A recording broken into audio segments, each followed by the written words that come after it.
Yo me acuerdo que los sábados del año 2003, a la mañana, en el canal TV3 de Cataluña, en el canal estatal, se transmitía en directo los partidos de las inferiores del Barça, los sábados a las 11:30 y los domingos a las 9:30. Y en los chats de argentinos emigrados se repetían dos preguntas. ¿Cómo hacemos dulce de leche hirviendo latas de leche condensada? Era la pregunta número uno, porque estábamos desesperados. ¿Y a qué hora jugaba el chico rosarino de 15 años que hacía goles en todos los partidos? Eran las dos preguntas más fuertes. En la temporada 2003-2004, Messi jugó 37 partidos en el Juvenil A, Juvenil B, Barça C y Barça B. Y en esos 37 partidos convirtió 35 goles. Yo me acuerdo que el rating matutino de la televisión catalana esos sábados superaba al rating del prime time de la noche. Mucha gente empezaba a hablar de este nene. Aquest nen. En las peluquerías, en los bares, en las tribunas del Camp Nou ya se hablaba, había un rumor. El único que no hablaba era él. En las entrevistas post partido a ese nenito, todas las preguntas este adolescente las respondía con un sí, con un no, a veces decía gracias y después bajaba la vista, no hablaba mucho. Los argentinos emigrados hubiéramos preferido a un charlatán. Pero había algo bueno cuando por fin hilvanaba una frase más o menos larga, se comía todas las S y decía full en lugar de falta y decía gambeta en lugar de regate. Nosotros descubrimos con mucho alivio que ese nene era de los nuestros, era de los que teníamos la valija sin guardar. Quiero explicar esto. En esa época había dos clases de inmigrantes en Barcelona. Estaban los que cuando llegaban a Barajas o al Prat guardaban la valija en el ropero bien lejos, olvidándose de Argentina, y empezaban a decir, vale, tío, hostia, inmediatamente. Y después estaban los que teníamos la valija al lado de la puerta, sin guardar, los que manteníamos las costumbres, por ejemplo el mate o el yeísmo. Decíamos todo el tiempo lluvia, calle, para no olvidarnos de que hay que hablar con la ye. Y entonces empezó a pasar el tiempo para todos. De repente Messi, ese nenito adolescente, se convirtió en el 10 indiscutido del Barça. Y llegaron las ligas, los trofeos, las Copas del Rey, llegaron las Champions. Y tanto él como nosotros los inmigrantes, supimos que el acento era de todas las cosas lo más difícil de mantener. Nos costaba a todos seguir diciendo gambeta en vez de regate, porque cuando pasa el tiempo te imbuís en la sociedad que te acoge, pero al mismo tiempo sabíamos que era nuestra trinchera final, seguir manteniendo el yeísmo y nuestra forma de hablar. Y Messi, increíblemente, fue nuestro líder en esa batalla. El chico que no hablaba nos mantenía viva la forma de hablar. Así que de repente ya no solamente disfrutábamos del mejor jugador que habíamos visto en la vida, porque ir al Camp Nou en esas épocas era increíble, sino que también vigilábamos que no se le escapara nunca un modismo español en ninguna entrevista. Celebrábamos cuando seguía hablando igual. Y además de sus goles, celebrábamos que en el vestuario siempre tuviera el termo y el mate, que jamás cambiara eso. De repente Messi se convirtió en el humano más famoso de Barcelona, pero igual que nosotros nunca dejaba de ser un argentino en otra parte. Su bandera argentina en los festejos de cada Copa Europea nos maravillaba.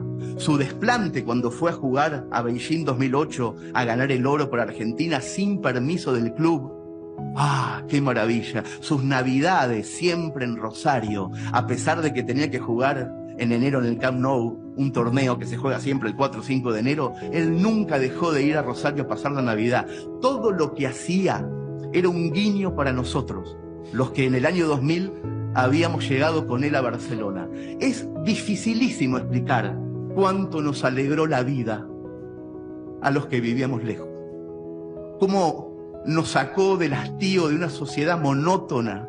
De qué manera nos ayudó a no perder la brújula. Un nene chiquito que no hablaba.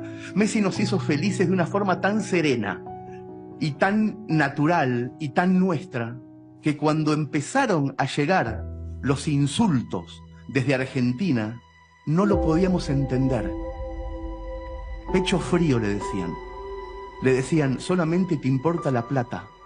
Le decían, quédate allá en Europa, cipayos. Le decían, no sentís la camiseta. Le decían, sos gallego, no sos argentino. Le decían, si alguna vez renunciaste, pensalo otra vez, Messi. Le decían mercenario. Yo viví 15 años lejos de Argentina y no se me ocurre, les juro, no se me ocurre pesadilla más espantosa que escuchar voces de desprecio que llegan del lugar que más amás en el mundo.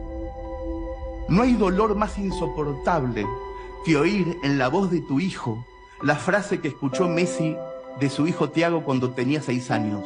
Papá, ¿por qué te matan en Argentina? Se me corta la respiración, no puedo... Yo terminaría invadido por el rencor. No podría seguir viviendo. Por eso, la renuncia de Messi en 2016 a la selección argentina fue casi un alivio para nosotros los inmigrantes. No podíamos verlo sufrir así, porque sabíamos cuánto amaba a su país, sabíamos desde los 15 años el esfuerzo que hacía para seguir siendo argentino, para no romper el cordón umbilical. Cuando renunció en 2016 fue como si de repente Messi hubiera decidido sacar un rato las manos del fuego. Pero no las de él, las nuestras. A nosotros nos quemaban esas críticas indolentes, esos hijos de puta que decían esas cosas.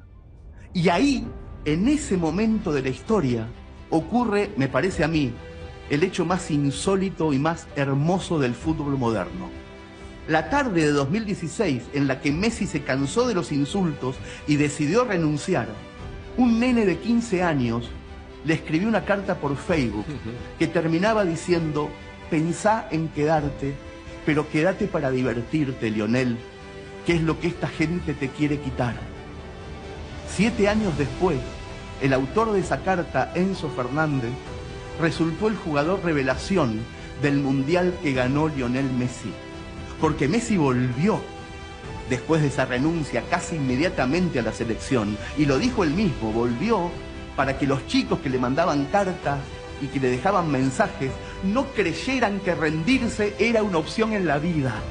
Volvió por eso, y al volver ganó todo lo que le faltaba y todo lo que le importaba ganar, y cerró las bocas de sus detractores. No todas, porque algunos incluso durante el Mundial lo encontraron por primera vez vulgar frente a un micrófono. Fue cuando dijo: ¿qué mirá, bobo? Andá pa' allá. Para nosotros, los inmigrantes, los que vigilamos su acento durante 15 años, esa fue una frase perfecta, porque se comió todas las heces y porque su yeísmo sigue intacto. Nos alegra confirmar que sigue siendo el mismo que nos ayudó a ser felices cuando estábamos lejos de casa. Ahora algunos inmigrantes ya volvimos, otros se quedaron en España, pero todos disfrutamos ver a Messi volver a su casa con la Copa del Mundo en su valija sin guardar, porque nunca guardó su valija. Esta historia épica no hubiera ocurrido nunca si el Lionel de 15 años hubiera escondido su valija en el ropero, si de chico hubiera sucumbido a decir: vale, tío, hostia.